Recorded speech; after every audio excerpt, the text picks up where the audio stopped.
Hey everyone, welcome back to another video. So in this video we are going to add little more dynamic motion to our keyframes which we added in our previous videos. So you can see that a rectangle comes and stops in a very annoying kind of a motion, and it's not very gradual, so it stops like in a very static type, and that is something which we want to improve in our videos.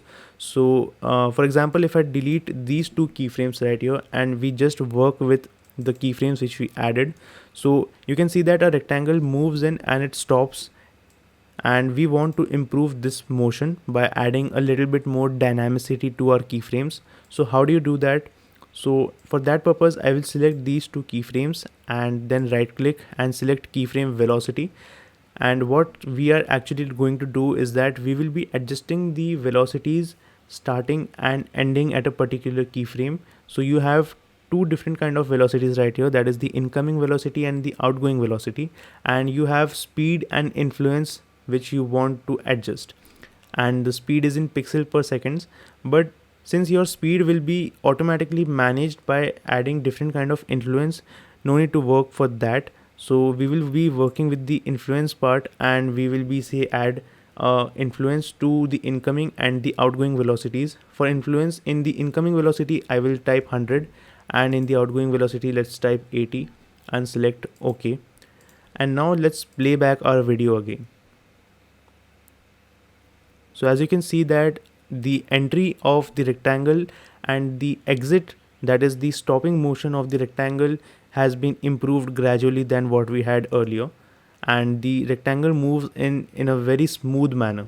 So that was the way of adjusting the speed for different keyframes. Now if you want to view a graphical kind of a thing to exactly see what type of motion does it have, so you can always select both of these keyframes and go in the graph editor right here, and this red line indicates the motion for the added keyframes right here.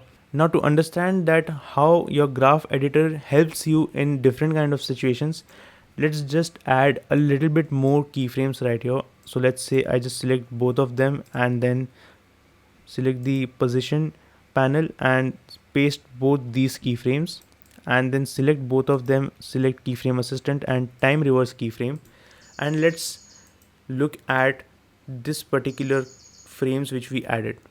So now just look at the keyframes added right here. Since you cannot predict that what kind of motion will be applied by looking at these keyframes, in this case the graph editor comes to our rescue. So let's select all these four keyframes and look at the graph editor. So now what you can judge is that some kind of motion will be happening starting at here, stop at here, then resume at this particular keyframe, and then stop back here. And since these two S kind of a shape is appearing in a different manner, like they are the opposite of each other, it shows that the motion which starts from here and then it ends here will be the same kind of motion that will start here and end back here, which means that the same path will be followed, so that our rectangle moves from where it started and then it again moves from where it actually started. So let's play the video and let's see what happens.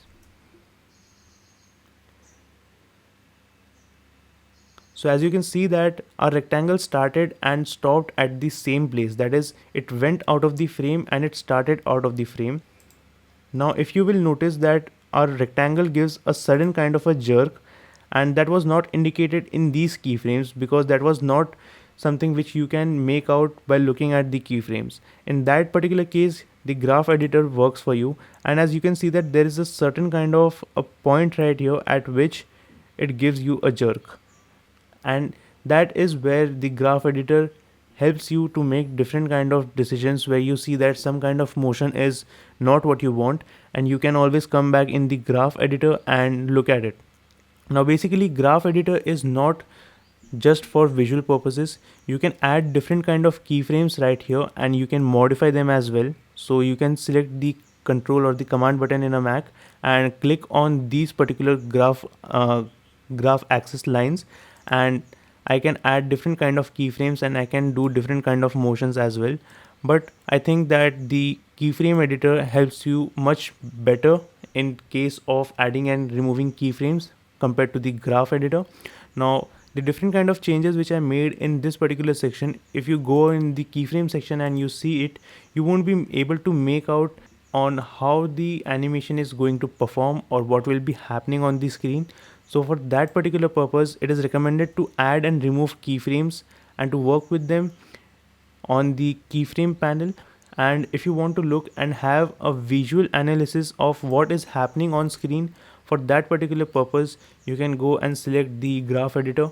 And if you select the graph editor without selecting the keyframes, there will be nothing to display right here because it has nothing to analyze.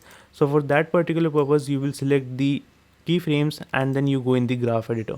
So now let's play the video by having the visual effect, visual look of what the graph editor has to deliver.